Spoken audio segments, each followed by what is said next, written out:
Hi, I'm Megan, I'm Ciela. and we did our presentation on a general survey of China's geography. So first for our introduction, just a little bit about China's geographic location. It's located east of the Eurasian continent to the west of the Pacific Ocean, and it's the largest of all Asian countries. It's bordered by 14 different countries, and China has the greatest difference in temperature between its north and south. So the north climate is going to be more desert-like, and the south is going to be more tropical monsoon climate. And then just a little facts about China. The population is over 1.4 billion. It has two major rivers, the Yangtze and the Yellow River. And then the major mountain range in China is the Himalaya. So now moving into health remedies, TCM stands for traditional Chinese medicine. So they use a holistic approach of psychological, physical, and herbal products, and they base their medicine and treatment off of the harmony between man and nature. So they use acupuncture, which stimulates specific points to restore energy, flow, and treat pain, stress, and digestive issues. They also use Tai Chi, which is a form of gentle movements to cultivate balance, strength, and internal energy. They also use different herbal remedies with local natural substances to treat a variety of conditions. They also use moxibustion, which is a traditional Chinese medicine treatment that involves burning moxa, which is a herb, and they burn it on or near the skin to stimulate acupoints and promote healing. It's often used along with acupuncture. And then they use cupping, which is just suction to improve circulation and relieve muscle tension. So, how China's geography impacts the health regimens. So, acupuncture originated around 100 BC, which roots in ancient medical texts like the Yale Emperor's Classic of Internal Medicine. And it's also due to changes in political leadership, and the popularity of acupuncture has fluctuated. And then for herbal remedies, China's vast contrasting climates, like I said, between the north and south, supports a growth of wide range of plants. So they're able to use different plants to treat a wide variety. And then recently shortage in the resources due to unsustainable harvesting practices like global warming and fragmentation have affected the herbal remedies. And then lastly, for Tai Chi was inspired by the Taoist monk Zhang Sangfang in the Wudu Mountain in the Taoist. Sangfang was inspired when he visited the Zygo Palace, and he was inspired by a large painting. And Tai Chi is actually still being taught today at the Wudu Mountain. So for the architecture, most architecture in China features raised pavilions, wooden columns, and gardens, and also features landscaping and the nature that's around them. And the architecture of ancient China also inspired a lot of the architecture for other Eastern Asian places like ancient Japan and Korea. So some examples of their impactful architecture are the Great Wall in Beijing, the Zhonggu Gate, which is about 15,168 square meters, and then the ancient city wall in Xi'an, which is about 8.5 miles long and built in 1370 by the Ming Dynasty's first emperor. So, the impact of geography on their architecture, the Great Wall was built on top of plains, deserts, and the Yanshan Mountains, which are the Yan Mountains, and it was used to protect China's northern borders from invasion. And the use of mountains and high elevation also allowed for a clear lookout as well. Their defense was around their northern frontier against invasion from nomadic steppe tribes. And then the Zhonggu Gate was another piece of architecture that was placed along the Zhuanghua River and surrounded by surrounding hills, creating a buffer zone. This terrain around the city's architecture also deterred potential attacks from occurring due to their geography landscape that sat around the gate, and they used a combination of stone, brick, and pieces from the earth to create this place.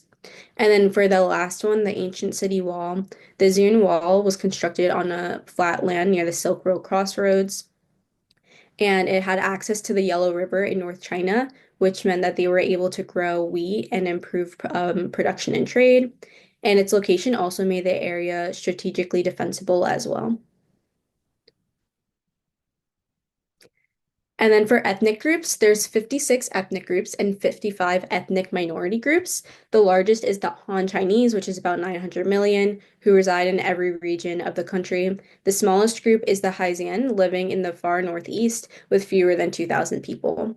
And then some other ethnic minorities include the Hu people, Uyghurs, Tibetans, Miao people, and Zong people. And they were surrounded in the northwest, southwest, and northeast. That's where they mainly were dispersed. And then the impact of geography on ethnic groups. Most ethnic minority groups were geographically formed by mountainous regions and impacted their landscapes. One example is the Uyghurs in Xinjiang. They lived in a desert region and they were also part of the Silk Road, which led them to gaining Mediterranean influences from trade and production. The Zhong people had access to many rivers, leading to their impressive rice farming. And then these are just a few examples of how different groups can be impacted by what's surrounding them geographically. And due to these areas being less populated and more isolated, they have more resources and more unique cultures and traditions.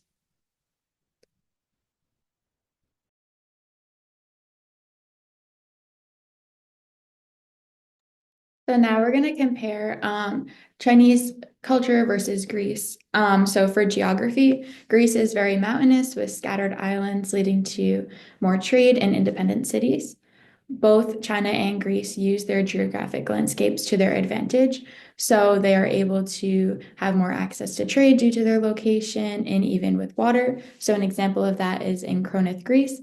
That is a city that used its geography and proximity to water to become powerful and wealthy traders. And then for health regimens, Greece, they believe that good health comes from a balance of the four humors. So the four humors are blood, pendulum, yellow bile, and black bile. And Hippocrates is the father of modern medicine in Greece. Both China and Greece utilize natural healing force and herbal medication, and they both utilize the therapeutic approach. So as I talked about earlier, Chinese moxibustion is very similar to Greek cauterization, where they are burning a herb around or near the skin. And then their cultures continued. For architecture, they were both into temples for Greek specifically, and most Greek remains are incomplete for their architecture. Most Chinese architecture is still intact.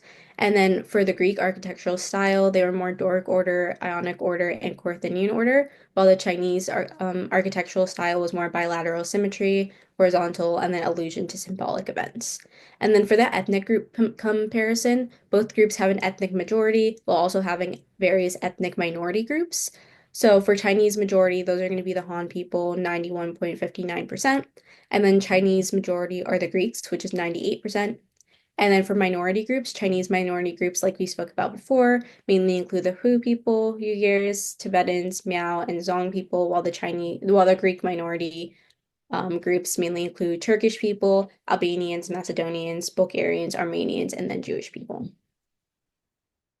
So then, just to conclude everything, geography impacts lifestyle, ranging from ethnic groups to architecture and to health regimens, as we talked about within this presentation. And then the main commonalities that we had between the cultures were the health regimens, for example, with the Moxibustion, and then the ethnic groups, as well as geography, and then just relevance overall of Chinese geography, and just overall China.